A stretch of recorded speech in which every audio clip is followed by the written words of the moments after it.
April 29, 2026. This is for day 119 of our 365 days of our Abundant Life series. So I'm still catching up on my late upload for my daily devotion.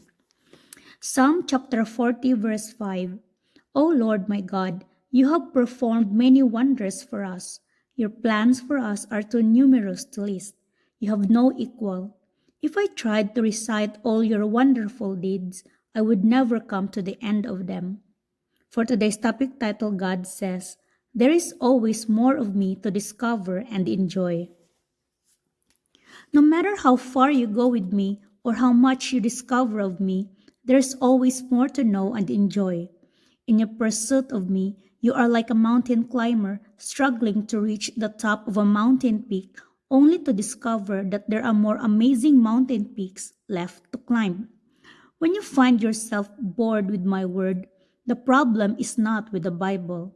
If you fill yourself with the cotton candy entertainments and endeavors of this world, you will dampen your appetite for more of me. But if you persist in seeking after me, I will never stop revealing myself to you in richer and clearer ways.